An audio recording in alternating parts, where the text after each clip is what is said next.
Alright, we're at the hay property. Getting ready to mow this field and hopefully that field. It's Thursday. My dumb butt was here yesterday. Didn't realize I didn't have a top link with me. So, again, unprepared is what it is. So we'll check over this thing and make sure it's got oil in it. Or at least touching the dipstick. It looks good enough, I guess. It's at the add mark. You probably can't see that. Close enough. It holds like, I don't know how many gallons. So I'm sure that'll be fine. I'm going to take my air cleaner off too. Because this tractor hasn't been used since we did the beans. Which, if you watch those videos, plenty dusty. Oh yeah.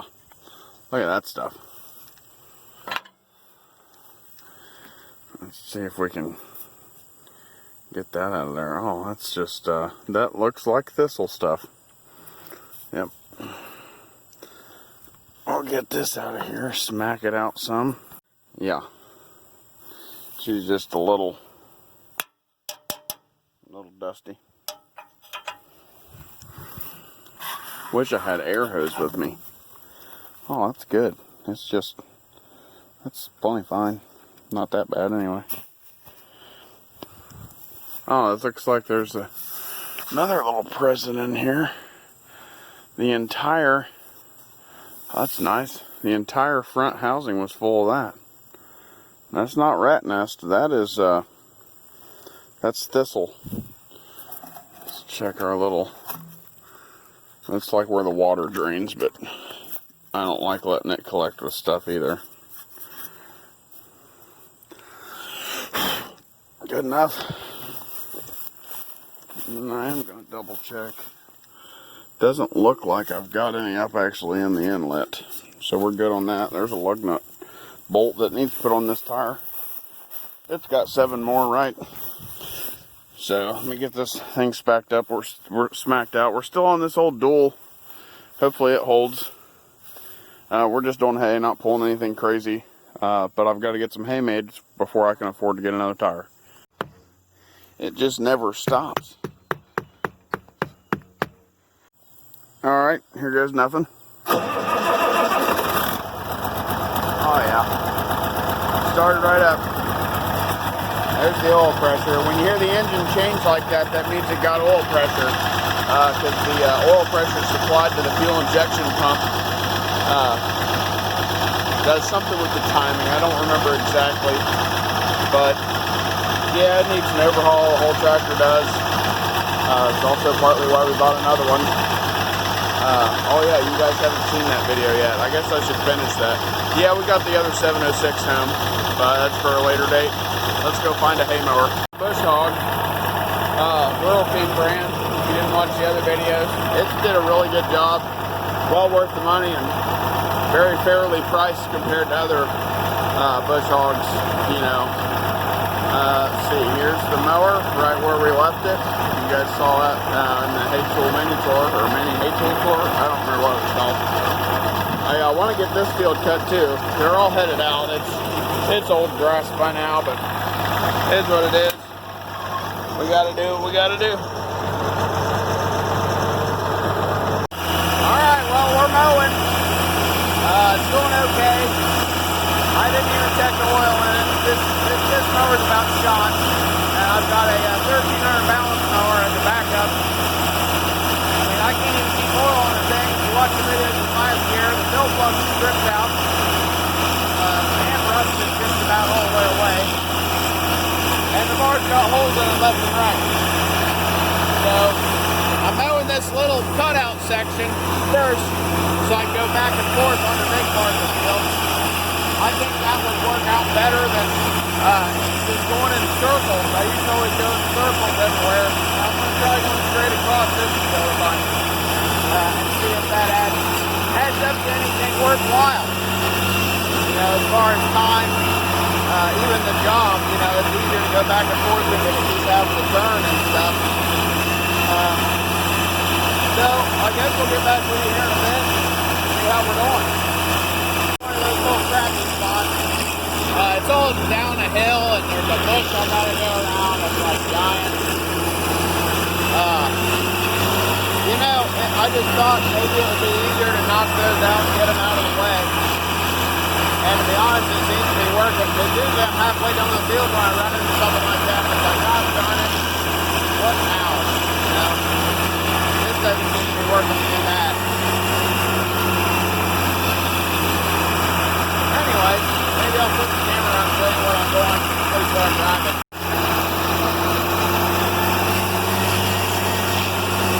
Yeah, it's really, you know, it's just not a pleasant spot by any means. You got to be on the steering brakes and the, you know, turning the corner at the bottom of the hill and everything else. It's pretty weedy. I mean, all of it's got weeds, you know, sticking up playing today. But it is what it is. We're out here doing it. Oh, it's August 6th, by the way. Friday, it's Thursday, August 6th. Yeah, I gotta make an extra long one. Turn up here, do I skip this spot and turn the camera on? We got her now. Yeah, but basically this will enable me just go straight back and forth and avoid all these, the two little hilly spots in this field. And I tell you, this place should be a dang spring manna sanctuary because there are just tons of them. There was tons last year. And I don't kill them when I hit them with a mower. They just go through with the grass. The worst part is, you'll be mowing around the square, you know, or circle, wherever, and you will see the same spring manna, I swear, for 20 laps, try to keep getting out of your way, because he ain't going to go into the grass that's cut. He's going to go back into the tall grass.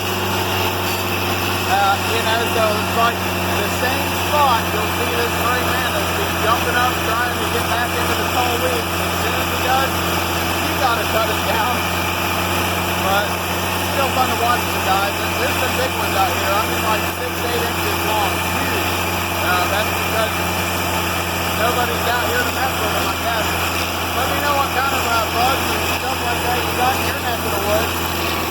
Maybe you got some, you know, wild stories about giant bugs or, you know, deer and coyotes that aren't scared of people. You know, I'm just not used to it yet. Well, I just got off because something didn't feel right.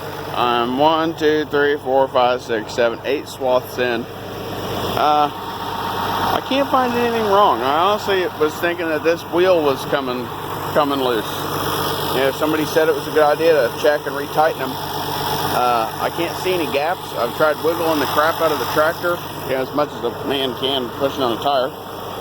I've came back and checked back here because I had a problem last year where the latch would flip up for the, like, so these arms, they extend out to help you hook up equipment. And this one was giving me fits, so I strapped it shut. Thought maybe it was that. Top link was a little loose. Oh yeah, that's what sun-beaten steering wheels will do to your hand. They just rub right off on you. So tighten this up a little more. It could just be the mower rocking back and forth, but it felt rumbly. Almost like a wheel bearing, but it wasn't consistent. There was no rhythm to it. It would just randomly feel that way. So I don't know if it's the transmission issue to haunt me or what. If you remember, if you watched that video of mine, I didn't drive this tractor to the hay property because I was going down the road and all of a sudden it sounded like you stuck like a 1-inch stick in a cooling fan. That's what it sounded like, and it came out of the transmission area. No idea what the heck it was. Just decided it would be a good idea to not drive the tractor 30 something whatever, saying it's 38 miles from the bean property to my hay property. So yeah, I guess we'll just keep going and pray for the best.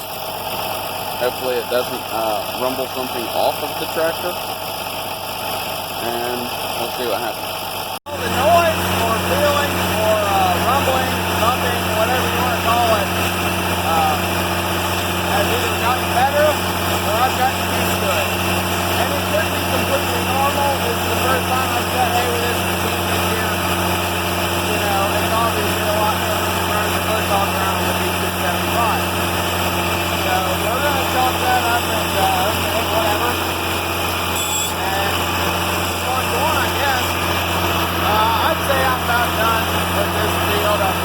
another 20 minutes. If you can see that's all the wider we got. You know, I don't know, maybe 12 swaths wide, the biggest part. So, anyway, when I get up to the corner here, I'll give you a front view and show you a lap like I did with the first topic. Seems like people like that.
But all the first laps were a lot longer, and all the ones from here on out are shorter. So you always got to have positive thinking. I like to anyway. Alright, done with this field. On to that one. It's nowhere near as big, shouldn't take too long. I've been cutting this hayfield now for 3 years. Picked up all kinds of stuff out of it.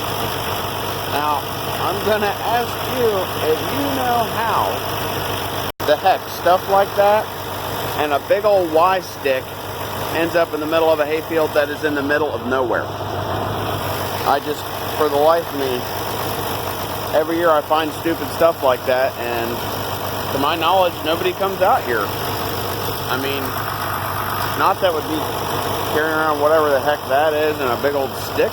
A Y stick, if not, it's like a Y, you know, where they hunting for water. I don't know. Yeah, there really is a lot of material here.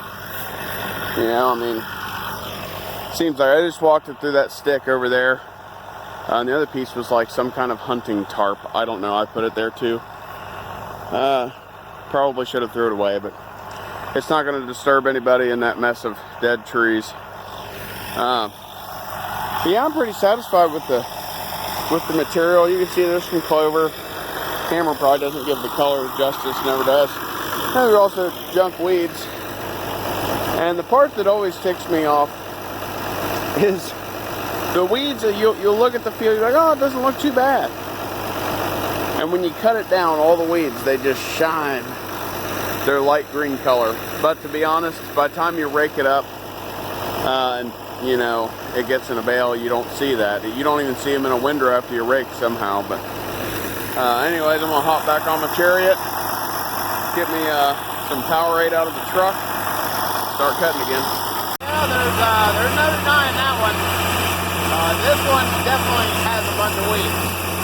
Well, we're about 3/4 of the way down to this small piece. It's probably only, I don't know, 4 acres.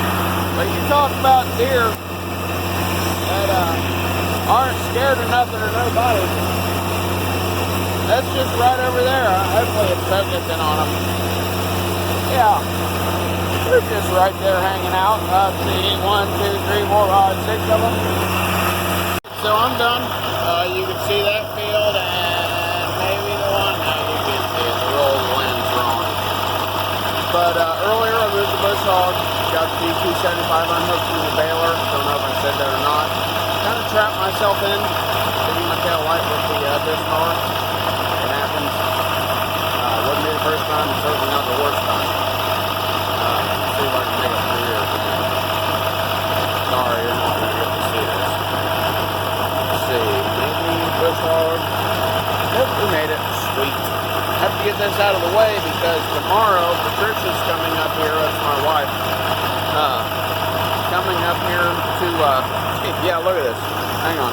This deer, this camera makes them look so far away. It also makes them look like midget deer.